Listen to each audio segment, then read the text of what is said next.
My presentation will be over The Crucible by Arthur Miller. Before I begin, I want to apologize because I cannot sing, unfortunately, and evidently I can't draw either. But let's just get into it.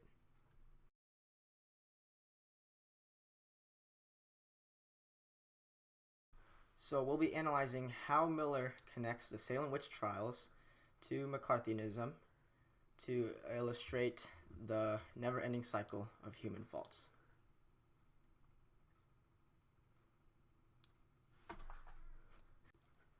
So the Salem witch trials took place between 1692 and 1693, and a brief synopsis is basically everyone was playing hangman with each other, accusing each other of being witches.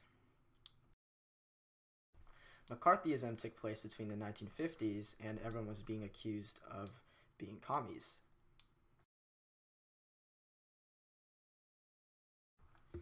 The thing that connects these two events is the theme of fear, and that's what we'll be talking about for the majority of this presentation. Fear is that one emotion that just kind of bullies all the other emotions, you know? Like, when it enters, all the other emotions just kind of disappear. The Crucible did something for me that not many other novels do, and it kept me suspended in disbelief the whole way through.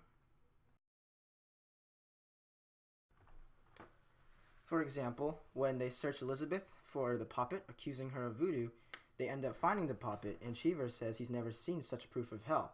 And I don't know about you guys, but I don't remember the last time that we thought of puppets as hell. Another example would be when they accuse Gillis Corey's wife of reading fortunes just because she happens to enjoy reading books. Once again, I know a lot of you guys love reading books, but I highly doubt that you love reading fortunes. And is it not ironic that a person was considered guilty if they did not confess, but innocent if they did confess? That seems pretty opposite of what it should be.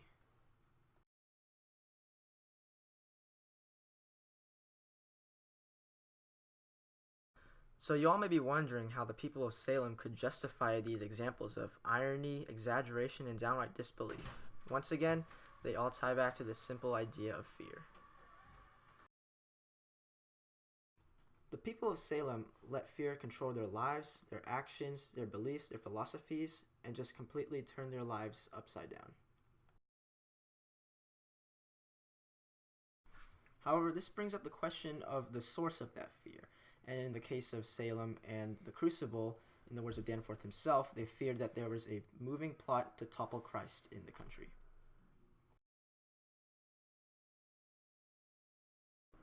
The source of fear is different for everyone. For example, in my case, if you put a spider on my arm, I promise you that I'll be your slave for a day.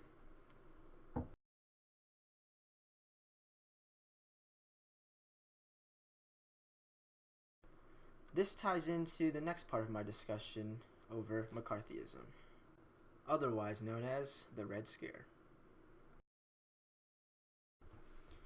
Just like in the Salem witch trials, the source of McCarthyism was the main idea of fear. Fear that communism would spread to the United States. Like I stated before, though, the source of fear is different for everyone. In the case of McCarthyism, the fear stemmed from the threat of a nuclear warfare with Russia and other communist countries.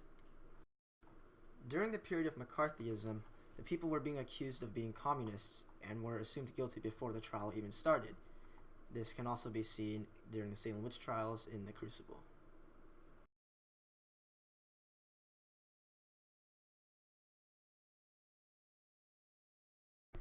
This brings forth the idea of false accusations, as people were being tried before they could even justify themselves.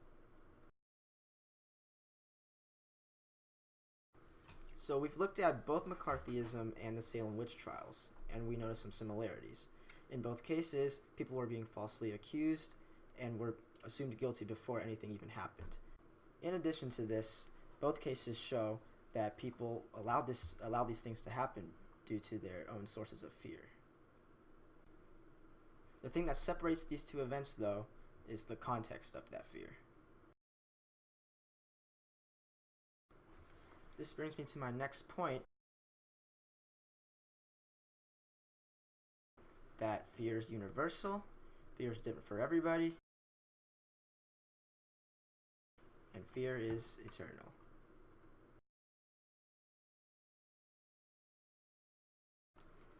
I remember always staying up at night telling myself that ghosts aren't real, but that didn't really help at all because I still thought they were real.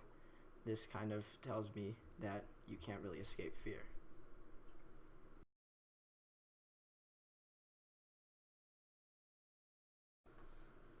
This thought that you can't escape fear can be exemplified in John Proctor in The Crucible. He can be kind of seen as the voice of reason, as he's the only one who goes against Abigail in the novel. This doesn't really work out for him, though, as in the end he ends up killing himself. So, showing that fear cannot be escaped.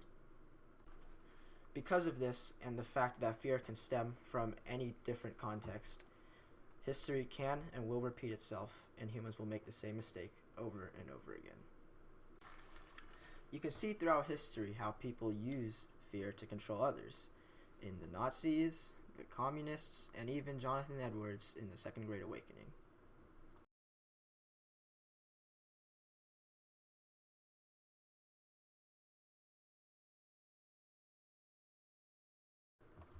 Now I'm going to revise my statement from the beginning. Miller connects the Salem witch trials and McCarthyism to show that fear is an unavoidable, universal, and endless fault in humans.